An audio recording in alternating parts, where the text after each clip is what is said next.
out the other side where the thing you're studying starts to become everything again. And so maybe that's that developmental progression. Further, more. Yeah, specialization and then generalization again. Yeah, I think that you might be right there. The deeper into the breach thing, the show that I went to go and see you do in Manchester in 2017 or 18, someone asked a question about the depth of my consciousness causes me to suffer, and you said you take more of the thing that poisons you until you turn it into a tonic that girdles the world around you. And I think that this is something you see here as well, that when you start to think differently, when you start to consider the way that you're living your life in a more detailed, higher resolution, more unique, more nuanced way, you will probably receive pushback, especially, speaking from personal experience, normal working class towns, people born, live, die in these places, it's insular. There isn't a huge culture of, especially in the UK, tall poppy syndrome is a huge problem. The biggest difference that I've noticed actually between American people and English people is that American children are told that they can be anything that they want to be.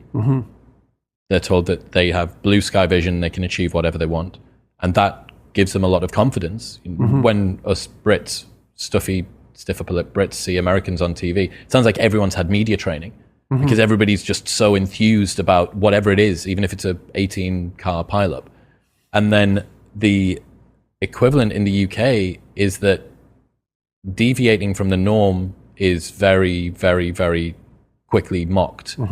And there's a lot of that in Canada too. Tall poppy syndrome, it's a big deal.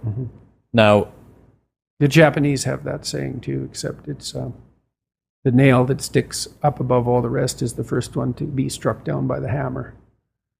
And there's some truth in that too. There's some truth in that, but some and all are very different words. When you roll the clock forward, what you end up with is American children that then become adults who look around at the world and say, well, hang on, this wasn't what I was promised.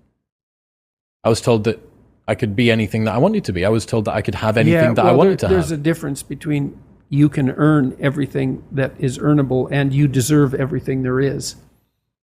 So that message can become what you say, it can become misinterpreted in a narcissistic manner. And I think that has happened to some degree, especially as people have had fewer and fewer children.